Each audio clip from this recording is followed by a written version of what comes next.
కాళేశ్వరం ప్రాజెక్టుపై నీటిపారుదల శాఖ మంత్రి ఉత్తమ్ కుమార్ రెడ్డి రాజకీయ విమర్శలు కట్టిపెట్టాలని మాజీ మంత్రి ఎమ్మెల్యే హరీష్ రావు సూచించారు. ప్రాజెక్టును తిరిగి వినియోగంలోకి తేవడంపై శ్రద్ధ పెట్టాలని హితవు పలికారు.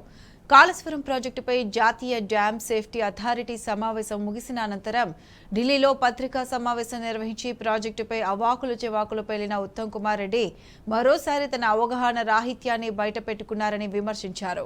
ఓవైపు మేడిగడ్డ పునాదిని బలపరిచేందుకు అన్ని చర్యలు తీసుకున్నామని అంటూనే మేడిగడ్డ వద్ద మట్టి పరీక్షలు సాధ్యపడలేదు అని చెప్పడాన్ని తప్పుపట్టారు.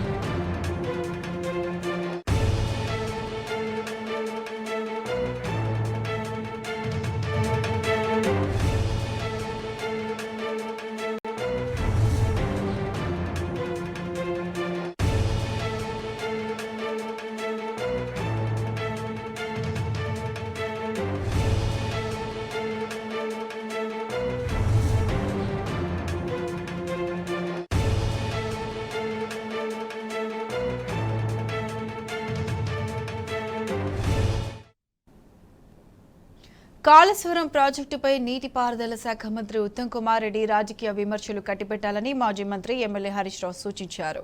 ప్రాజెక్టును తిరిగి వినియోగంలోకి తేవడంపై శ్రద్ధ పెట్టాలని హితవు పలికారు. కాళేశ్వరం ప్రాజెక్టుపై జాతీయ డ్యామ్ సేఫ్టీ అథారిటీ సమావేశం ముగిసిన అనంతరం ఢిల్లీలో పత్రికా సమావేశం నిర్వహించి ప్రాజెక్టుపై అవాకులు చెవాకులు పేలిన ఉత్తమ్ కుమార్ రెడ్డి మరోసారి తన అవగాహన రాహిత్యాన్ని బయటపెట్టుకున్నారని విమర్శించారు. ఓవైపు మేడిగడ్డ పునాదిని బలపరిచేందుకు అన్ని చర్యలు తీసుకున్నామని అంటూనే మేడిగడ్డ వద్ద మట్టి పరీక్షలు సాధ్యపడలేదు అని చెప్పడాన్ని తప్పుపట్టారు.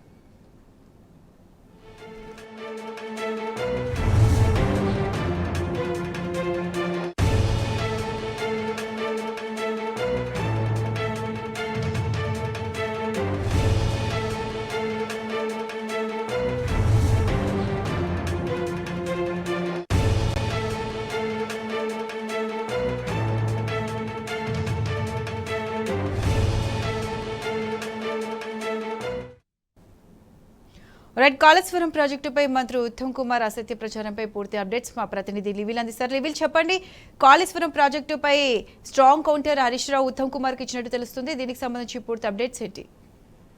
ఏదైతే ఇటీవల కాళేశ్వరం ప్రాజెక్టుపై కాంగ్రెస్ ప్రభుత్వంలోని ఆ శాఖ నీటిపారుదల శాఖ మంత్రి ఉత్తమ్ కుమార్ రెడ్డి ఏదైతే అనవసర ఆరోపణలు చేశారో దానికి భారీ నీటిపారుదల శాఖ మాజీ మంత్రి హరీష్ రావు కౌంటర్ ఇచ్చారు.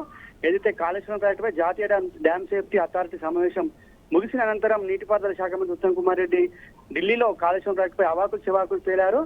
తన అవగాహన రాహిత్యాన్ని మరోసారి కూడా బయట పెట్టారని చెప్పేసి కూడా ఈ సందర్భంగా హరీష్ రావు తీవ్రంగా ఖండించారు. ఒకవైపు మేడిగడ్డ పునాదిని బలపరిచేందుకు అన్ని చర్యలు తీసుకున్నామని అంటూనే మేడిగడ్డ వద్ద మట్టి పరీక్షలు సాధ్యపడలేదని చెప్పేసి చెప్పడం కూడా ఇది దిక్కుమాలిన చర్యగా భావించాలని చెప్పేసి కూడా ఈ సందర్భంగా హరీష్ రావు దుయ్యబట్టారు.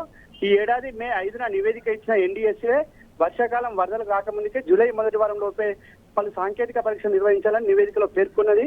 ఎన్డీఎస్ఏ సూచనతో జూన్ 2వ వారంలో కేంద్ర ప్రభుత్వ సంస్థలు సిడబ్ల్యూపీఆర్ఎస్, సిఎస్ఎంఆర్ఎస్ లతో సాంకేతిక పరీక్షలు చేయించాలని నిర్ణయించిన రాష్ట్ర ప్రభుత్వం 2 సంస్థలు సాంకేతిక పరీక్షలకు ఉపక్రమించే సమయానికి వరద రావడంతో టెస్టులు ఆపేసినట్లు ఉత్తమ్ పేర్కొన్న గమనార్హం అని చెప్పేసి కూడా ఈ సందర్భంగా ఉత్తమ్ పై ఫైర్ అయ్యారు. ఈ వైఫల్యానికి ఎన్డీఎస్ఏ నిర్లక్ష్య వైఖరి కారణమైతే రాష్ట్ర ప్రభుత్వం కూడా ఈ వైఫల్యానికి బాధ్యత వహించాల్సి ఉంటుందని చెప్పేసి కూడా ఈ సందర్భంగా చెప్పారు.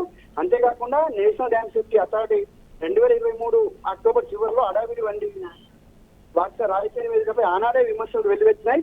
ఎటువంటి పరీక్షలు జరపకుండానే, ఎటువంటి భూభౌతిక పరీక్షలు జరపకుండానే తెలంగాణ ఇంజనీర్లతో ఏం చర్చించకుండా ఇటువంటి నిర్ధారణం కావడంతో కేంద్ర ప్రభుత్వం ఆధ్వర్యంలో పనిచేసే ఒక సాంకేతిక సంస్థ చేయవలసిన పరికాలని చెప్పేసి కూడా ఈ సందర్భంగా చెప్పారు. అంతేకాకుండా ప్లానింగ్ లోపాలు ఉండవచ్చని, డిజైన్ లోపాలు ఉండవచ్చునని, నిర్మాణ నాణ్యత లోపాలు ఉండవచ్చునని, నిర్వహణ లోపాలు ఉండక వచ్చిన ఊహాగానంతో కేంద్ర పాలక పక్షానికి ఎన్నికల్లో లబ్ధి చేకూర్చడానికి నివేదిక వంటి వాట్సాప్లు కూడా విమర్శలు వెలువెత్తాయి. ఇవన్నీ కూడా చివరికి భూభౌతిక పరీక్షలు జరిపి ఆ నివేదికను తమకు అందజేయాలని ఉత్సాహ పారేసి నివేదికను ముగించారని చెప్పేసి కూడా ఈ సందర్భంగా దుయ్యబట్టారు. అయితే నేషనల్ డ్యామ్ సేఫ్టీ అథారిటీ వారు ఏవైనా పునరుద్ధరణ చర్యలు సూచిస్తారని ఆదేశించిన ప్రాజెక్ట్ ఇంజనీర్లు తీవ్ర నిరాశ ఎదురైందని వారు 2 సార్లు కూడా పర్యటించి పోలీసుల తరహాలో రహస్య విచారణ చేపట్టినప్పుడు వానాకాలంలో వరదల నుంచి మేడిగడ్డ బ్యారేజ్ రక్షించడానికి తాత్కాలిక చర్యలు సూచించాలని ఇంజనీర్లు ప్రభుత్వ పెద్దలు నేషనల్ డ్యామ్ సేఫ్టీ అథారిటీ కోరినట్లు పత్రికలో వార్తలు రావడం కూడా ఈ సందర్భంగా చూశాము. అయితే 2 నెలలు గడిచినా వారి నుంచి తడి చప్పులు లేకుండా ఋతుపవనాలు ఆగమనానికి సమయం దగ్గర పడుతున్న నేపథ్యంలో వారు మాత్రం రక్షణ చర్యలు సూచించడానికి కనీసం చూపలేదని చెప్పేసి కూడా ఈ సందర్భంగా మాజీ మంత్రి హరీష్ రావు దుయ్యబట్టారు. అయితే ఆ సంస్థ ఏర్పాటైంది దేశంలో ఉండే డ్యాంలు బ్యారేజ్ సంరక్షణ కోసం. అయితే మీరు మాత్రం అన్ని కేంద్ర సంస్థల మాదిరిగానే కేంద్ర ప్రభుత్వ పెద్దల ప్రయోజనాలను కాపాడే దిశగా పనిచేస్తున్నారని వారి ప్రాథమిక నివేదిక తర్వాత నిర్లక్ష్య వైఖరి స్పష్టం చేశారని చెప్పేసి కూడా ఈ సందర్భంగా మరోసారి స్పష్టమైనట్లు మాజీ మంత్రి హరీష్ రావు చెప్పారు. అంతేకాకుండా ఏదైతే బీసీ ఘోష్ విచారణ కమిషన్ ఆదేశాల జారీ చేసిన తర్వాతనే తాత్కాలిక రక్షణ చర్యలు సూచిస్తూ మే నెలలో నివేదిక పంపారని, ఇందులో తమకు తెలియని కొత్త పరిష్కార మార్గాలు ఏమీ లేవని, తాము చెప్పిన పరిష్కార మార్గాలే తమకు సూచించారని చెప్పేసి కూడా దీనికోసం 4 నెలల విలువైన కాలాన్ని హరించి వేశారని చెప్పేసి కూడా ఇంజనీర్లు వాపోయారు. ఇది ఘనమైన నేషనల్ డ్యామ్ సేఫ్టీ అథారిటీ వాటి నిర్వాహకం అని చెప్పేసి కూడా ఈ సందర్భంగా మాజీ మంత్రి హరీష్ రావు ఏదైతే ఉత్తమ్ కుమార్ రెడ్డి చేసిన దానికి కౌంటర్ గా చెప్పారు. తుమ్మిడిహెట్టి వద్ద కొత్త ప్రాజెక్టు కడదామని ఉత్తమ్ కుమార్ అన్నాడు. సంతోషం, మా ప్రభుత్వం గతంలోనే 148 మీటర్ల ఎత్తు వద్ద బ్యారేజ్ నిర్మించడానికి మహారాష్ట్రను ఒప్పించాం. మహారాష్ట్ర ప్రభుత్వం సాధిస్తున్న ఒప్పందంపై సంతకం చేసింది. తుమ్మిడిహెట్టి వద్ద బ్యారేజ్ ఏ ఎత్తు వద్ద కడతారు, ఒప్పందం ప్రకారం 148 మీటర్ల వద్దరా లేదా 152 మీటర్ల వద్దన ఉత్తమ్ స్పష్టం చేయాలి. 152 మీటర్ల వద్ద బ్యారేజ్ కట్టాలని అనుకుంటే మొదట మహారాష్ట్ర ప్రభుత్వాన్ని ఒప్పించాలని చెప్పేసి కూడా ఈ సందర్భంగా మాజీ మంత్రి హరీష్ రావు ఉత్తమ్ కు సవాల్ చేశారు. ఇప్పటికైనా కేంద్రంలో కాంగ్రెస్, ఆంధ్రప్రదేశ్ లో మహారాష్ట్రలో కాంగ్రెస్ ప్రభుత్వాలు ఏలుతున్న కాలంలోనే 152 మీటర్ల వద్ద బ్యారేజ్ నిర్మాణానికి ఒప్పందం చేసుకోలేకపోయి చేతులెత్తేసింది ఎవరు అని చెప్పేసి కూడా ఈ సందర్భంగా ఆనాడు కాంగ్రెస్ పార్టీ అధికారంలో ఉన్నప్పుడు చేయని తుమ్మిడిహెట్టిని వాళ్ళు ఎలా చేస్తారని చెప్పేసి కూడా ఈ సందర్భంగా ప్రశ్నించారు. 2013లోనే కాంగ్రెస్ ముఖ్యమంత్రి పృథ్వీరాజ్ చౌహాన్ రాసిన లేఖలోని అంశాలను ఉత్తమ్ మరొకసారి చదువుకోవాలని చెప్పేసి కూడా సూచిస్తున్నట్టు ఈ సందర్భంగా ఉత్తమ్ కు కౌంటర్ ఇచ్చారు ప్రతిష. అంతేకాకుండా తుమ్మిడిహెట్టి నుంచి గ్రావిటీ ద్వారా నీటిని ఎల్లంపల్లికి తీసుకురావచ్చు అన్న అబద్ధ ప్రచారాన్ని సాగునీటి మంత్రిగా పదవి స్వీకరించిన 7 నెలల తర్వాత కూడా నమ్మడం విచిత్రం అని చెప్పేసి, అంతేకాకుండా రీఇంజనీరింగ్ తర్వాత కూడా జలాశయాల నిర్వహణ సామర్థ్యం పెంచడం తప్ప ఈ ఏదైతే ఈ డ్యామ్ సేఫ్టీ అథారిటీ కావచ్చు, ఇటు తుమ్మిడిహెట్టి దగ్గర ప్రాజెక్టు సంబంధించిన అంశాలను ఉత్తమ్ కుమార్ ఏవైతే వారింటిని కూడా ముండబద్దలు కొట్టినట్టు ఖండించారు మాజీ మంత్రి హరీష్ రావు ప్రతిష. Right level, thanks.